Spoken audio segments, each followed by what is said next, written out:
करनी चाहिए, स्पेशली संध्या की पूजा। क्या बिना संध्या पूजा किए हम अपने घर में रह सकते हैं अथवा नहीं? और सुबह की पूजा में बहुत सारे लोग कहते हैं चाय पीकर हम पूजा कर लें, सर्दियों के दिनों में संध्या को बिना स्नान किए पूजा करें। पूजा करने की क्या नियम है, बहुत सारी बातें पूजा पाठ से संबंधित इस वीडियो में हम आपके साथ शेयर करेंगे। साथ ही दोस्तों, पूजा घर में हमें क्या क्या चीजें नहीं रखनी चाहिए वो भी हम आपको बताएंगे, और पूजा मंदिर कहाँ पर होना चाहिए। जैसे बहुत सारी बहनों के प्रश्न लाइव में आते हैं कि हमारे घर में ये परेशानी है, हमारे ये घर में ये परेशानी है। तो देखिए, हम लोग परेशानियों पर ध्यान देते हैं, लेकिन कभी ये नहीं सोचते हैं कि हम लोग ऐसे छोटी छोटी कौन सी गलतियां करते हैं जिसके कारण भी वो सारी परेशानियां हमारे पास अपने आप चलकर आ जाती हैं। तो इन बातों पर भी आपको गौर करना है, ठीक है। और कहीं ना कहीं यदि आप गलती कर रहे हैं तो उनमें आपको ही सुधार करना है, दूसरा कोई और नहीं कर सकता है। हम अपनी मदद स्वयं करते हैं और अपने को नुकसान में, परेशानियों में स्वयं ही डालते हैं। जैसा कि आपने सुना होगा, कर्म प्रधान विश्व करी राखा, तो वो सच है कि हम अपने ही कर्मों से परेशान होते हैं।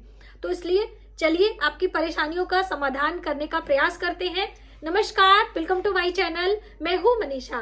दोस्तों, प्रतिदिन की पूजा ही हमारी सबसे बड़ी जिम्मेदारी होती है और बहुत सारा कंफ्यूजन भी होता है कि दिए कितने जलाएं, एक ही दिया जलाकर सभी परिवार के मेंबर पूजा कर सकते हैं अथवा नहीं, भोग हम कितनी जगह लगाएं, और स्पेशली शाम की पूजा में बिना स्नान किए क्या हम पूजा कर सकते हैं। पहले तो आप सभी को अपना पूजा मंदिर कहाँ पर रखना चाहिए, कहाँ पर नहीं रखना चाहिए। पूजा मंदिर हम टांग कर रख सकते हैं या फिर जमीन में बैठकर पूजा कर सकते हैं, या खड़े होकर भी पूजा किया जाता है। इस पर बहुत सारे सवाल आए हैं, तो उसको हम पहले ही शामिल करेंगे कि देखिए, पूजा मंदिर कभी भी स्टोर रूम में नहीं रखना चाहिए। जैसे कि बहुत सारे लोगों का एक रूम होता है जिनमें सारी स्टोरेज की चीजें आपने रखी है, चावल, आटा, बाकी चीजें, बड़े बड़े ट्रंक्स वगैरह आपने रखा है, उस रूम में पूजा नहीं करना चाहिए। ऐसे स्थान पर पूजा करने से आपको उस पूजा का पुण्य फल नहीं मिलता है, तो आप उसे हटाएं जल्द से जल्द। दूसरा अहम बात, रसोई घर में भी बहुत सारी बहनें पूजा रूम बना लेती हैं। जब अभी करवा चौथ के वीडियोस आते हैं या फिर हम रील में देखते हैं, तो बहुत सारी बहनें वहीं पर खाना बनाती हैं और थोड़ी दूरी पर भगवान जी को रख लेती हैं। ये गलती ना करें। रसोई घर में अन्नपूर्णा माता की फोटो, या फिर हम बात करें कि कृष्ण भगवान की माखन खाते हुए फोटो, या माता यशोदा मक्खन को बना रही हैं वो वाली फोटो, या फिर वास्तु दोष दूर करने के लिए पंचमुखी हनुमान जी की फोटो हम लगाते हैं, बस। बाकी और देवी देवताओं की पूजा हम नहीं करते हैं, ठीक है। दीप आप लगा सकते हैं, ठीक है। अग्नि की मात्रा सही करने के लिए घर के व्यक्तियों का अगर लंबे समय से स्वास्थ्य ज्यादा खराब रहता है तो आपका कहीं ना कहीं मंगल डिस्ट्रैक्ट होता है, और हमारी रसोई में भोजन पकता है, अग्नि कोण में रसोई बनाई जाती है, इसलिए वहां पर एक दीप या लाल रंग का बल्ब लगाने का वास्तु दोष दूर करने के लिए ऐसी सलाह दी जाती है। लेकिन पूजा करने की बिल्कुल भी अनुमति नहीं है, पूजा का पुण्य फल आपको नहीं मिलता है। इसलिए रसोई घर में भी पूजा मंदिर बनाने की गलती ना करें। और मान लीजिए आपका पूजा मंदिर पूर्व दिशा में बना है, उत्तर दिशा में बना है, ईशान कोण में बना है, तो बहुत अच्छी बात है। ऐसा घर का सबका व्यवस्था नहीं होता है, तो आप कोशिश करें कि इन दिशाओं में पूजा मंदिर हो, पहली बात। दूसरी बात, आप पूजा मंदिर इन दिशाओं में होने पर भी आपको बहुत सारे कबाड़ पूजा मंदिर में, यानी कि पुरानी बहुत सारी पुस्तकें फटी हुई हैं, पुरानी खंडित मूर्तियां हैं, टूटे फूटे भगवान के ही बर्तन हैं, यानी पूजा पाठ से संबंधित चीजें भी बहुत ज्यादा मंदिर में स्टोर करके नहीं रखनी चाहिए। मंदिर को बिल्कुल सुसज्जित, साफ सुथरा, सुगंधित, इसीलिए धूप दीप जलाने की बात कही जाती है, तो उसे आपको रखना चाहिए। टूटी फूटी मूर्तियां जो खंडित हो चुकी हैं, फोटो फट गई है, उसका विसर्जन करने का तरीका भी मैंने बताया है, तो ये भी आपको ध्यान में रखना चाहिए, ठीक है। तो ये तो कंफ्यूजन हो गया। और पूजा खड़े होकर करें कि बैठ के करें, तो देखिए, आपका और आपके देवी देवताओं को कनेक्शन अच्छा होना चाहिए। आप बैठकर भी कर सकते हैं, आप खड़े होकर भी कर सकते हैं। जैसे हम अपने घर की बात करें तो हमारे यहाँ अभी तक खड़े होकर ही पूजा किया जाता है, और जब हम खड़े होते हैं तो हमारे देवी देवताओं का कनेक्शन हमसे होता है, यानी हम उनको अच्छे से देख पाते हैं, अपनी बातें उन तक रख पाते हैं। तो बस इस तरह से आपकी व्यवस्था होनी चाहिए। आपके ऊपर है, आप बैठ के भी कर सकते हो, खड़े होकर भी कर सकते हो, कोई प्रॉब्लम नहीं है। जैसे कि जो हमारी माताएं हैं, जो भी हैं, बहुत लंबे समय तक खड़ी नहीं रह सकती, तो वो चेयर में बैठकर भी पूजा कर सकती हैं। ठीक है, तो ये आपके लिए अच्छा होगा। और दूसरी अहम बात कि अपने पूजा मंदिर में बहुत सारे लोगों को नहीं ले जाना चाहिए। उनकी ऊर्जा कैसी है आपको नहीं पता है। हर लोग को मंदिर में नहीं घुसाना चाहिए। जैसे पहले के लोग तो अपनी रसोई में भी बहुत सारे लोग को नहीं ले जाते, अपने बेडरूम में बहुत सारे लोग को नहीं ले जाते हैं, क्योंकि उनकी ऊर्जा हमारे लिए शुभ है अशुभ है नहीं मालूम है ना। तो घर के बाहर बस ड्राइंग रूम तक ही सीमित रखते थे, वहीं से उनको विदा टाटा बाय बाय करते थे। परिवार के लोगों की बात अलग है, आपसे उनका खून का रिश्ता है, उनसे आपको बहुत ज्यादा परेशानी नहीं हो सकती, क्योंकि आप भी सेम वैसे ही हो, तो कैसे होगा। ठीक है, ये आप पहले ही बता दो, वरना परिवार के लोग भी सोचे कि हमारे पूजा मंदिर में ना जाए या जो भी है ये ऐसा। अब अगली महत्वपूर्ण बात आती है कि भाई पूजा करने में महिलाएं पूजा करें कि पुरुष पूजा करें। हमें एक बहन ने प्रश्न किया था कि मैम हम सुबह सवेरे रसोई में रहते हैं तो हमारे पति देव पूजा कर लेते हैं, तो क्या ऐसे भी चलेगा कि हमारा पूजा करना जरूरी है?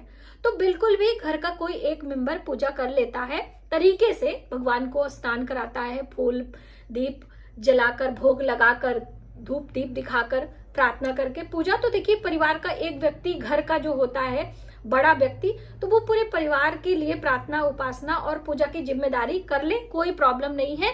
हाँ, महिलाएं पूजा करती हैं तो उसका पुण्यफल अधिक मिलता है, ये बात सही है।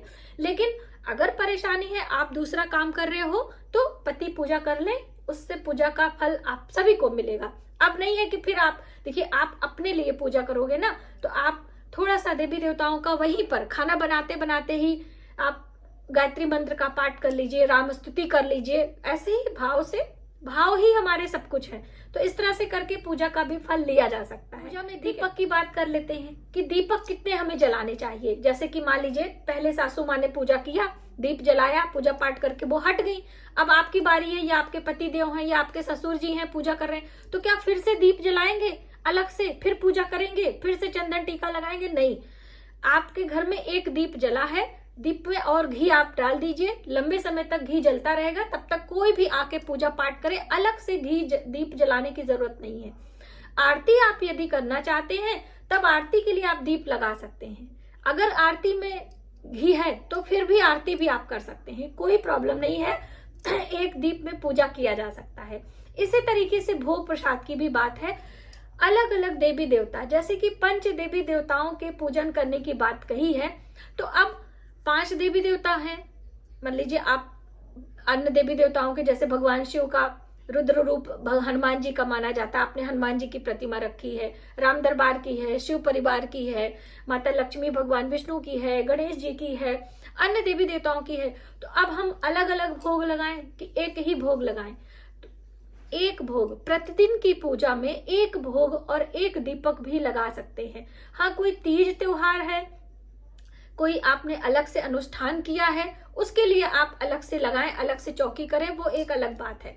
लेकिन हर दिन की पूजा में एक ही दीपक, एक ही भोग आप लगा सकते हैं। ठीक है, अब अगला ये है कि जैसे अभी सर्दियों का मौसम है और सुबह सवेरे मान लीजिए किसी के यहाँ प्रॉब्लम है, कच्चा दूध से पूजा करना है तो दूध नहीं है, या जल सुबह नहीं आता है, तो रात का रखा हुआ जल हम यूज कर सकते हैं सूर्यदेव को चढ़ाने के लिए, भगवान की पूजा में, शिव जी को अभिषेक करने के लिए। इस तरह के बहुत सारे सवाल रहते हैं। तो बिल्कुल साफ सुथरा एक तांबे के लोटे में जल भर के आप रख लीजिए, कच्चा दूध चांदी के बर्तन में रख के फ्रिज में रख दीजिए, अच्छा शुद्ध रहेगा, आप बिल्कुल यूज कर सकते हैं, कोई प्रॉब्लम नहीं है।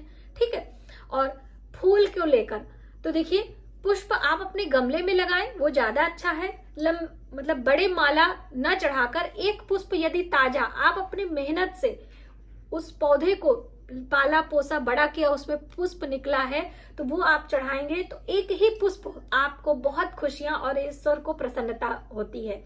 आपके मेहनत से उगाए हुए पुष्प से माला पुष्प आप लेकर आते हो, एक अलग बात है। भाई हम किसी की दुकान से माला फूल लेकर आ रहे हैं तो उसके घर की रोजी रोटी भी तो चल रही है, आप ये भी तो मानिए, है ना। पूजा में जितनी भी चीजें हम चढ़ाते हैं, इससे हमारे पूजा का फल हमें तो मिलता ही है, लेकिन उस पूजा में इस्तेमाल की हुई चीजें हम कहीं और से खरीद कर लेकर आते हैं। किसी के घर की चीजें हमसे थोड़ा सा, मान लीजिए वो चालाकी ही करके आपसे ले रहा है, तो वो आपका एक अलग बात है, उससे आपको पुण्य ही मिलेगा। ठीक है, तो ये छोटी छोटी बातें दोस्तों बहुत सारी मन में कंफ्यूजन पैदा करती हैं कि हम पूजा कैसे करें। अभी ये सारी क्लियर हो गई। अब हम जानते हैं कि बिना स्नान किए, जो ज्यादातर बहनों के प्रश्न थे कि दीदी हम चाय पी लें, क्या है, सर्दियों में ठंड लगती है तो लोग सोचते हैं लाओ जल्दी जल्दी गर्म पानी पी लें, क्या है। अब देखिए परेशानी है तो गुनगुना पानी आप पी लीजिए, उसके बाद आप फ्रेश वगैरह हो लीजिए। बहुत सारे लोग बिना फ्रेश पानी पिए नहीं हो पाते हैं, तो ऐसे में आप स्नान करके पूजा करें, वो अच्छा है। बिना स्नान किए पूजा करने की इजाजत नहीं है, वो आपकी ही ऊर्जा को नहीं होता। यानी कि पूजा मंदिर में जितनी ज्यादा सकारात्मक ऊर्जा होगी, आपके घर में बीमारियां कम आएंगी, आपके घर में खुशियां रहेंगी, कलह कलेश कम होगा। तो ये हमारे ही हित में है ना। हम बहुत ज्यादा गंदगी से, बहुत सारी चीजों से रसोई घर में या वहां रहते हैं तो अस्त व्यस्त रहता है, वो हमारे हित में नहीं होती है। सुबह की पूजा हो गई। अब शाम की पूजा में स्नान करें या ना करें, क्योंकि सर्दियों का मौसम है, गर्मियों में तो सारे लोग कर लेते हैं। तो देखिए सर्दियों में आप एक चीज किया करिए, अगर आप लैट्रिन गए हैं, लैट्रिन बाथरूम जब भी हम जाते हैं तो अपने वस्त्र चेंज करते हैं, है ना, या एक अलग सा वस्त्र पहने, आप हाथ पैर धो लीजिए, गंगा जल का छींटा लगा के आप पूजा कर सकते हैं। और शाम को भी भोग प्रसाद लगाना चाहिए, सुबह भी लगाना चाहिए, नियम तो यही है। कभी कभी मिस हो जाता है तो कोई प्रॉब्लम नहीं है, इतना आप घबराएं ना, क्योंकि देवी देवता हमारा पालन पोषण करते हैं, हम देवी देवताओं का पालन पोषण नहीं करते हैं। ठीक है, तो अब आपको मालूम चल गया कि आपको दीप और कैसे पूजा आदि करना है। कभी कभी पुष्प नहीं भी मिलता है तो सिर्फ चंदन टीका लगाकर भी हम भाव से पुष्प चढ़ा देते हैं ईश्वर से, कि भावनाओं से, मानसिक पुष्प से कहते हैं कि ईश्वर नहीं मिला। कभी कभी देखिए गृहस्थी में बहुत सारी चीजें होती हैं, तो आप परेशान ना हो, पाठ करें, भोग लगाएं, चंदन टीका लगाकर पूजा कर सकते हैं।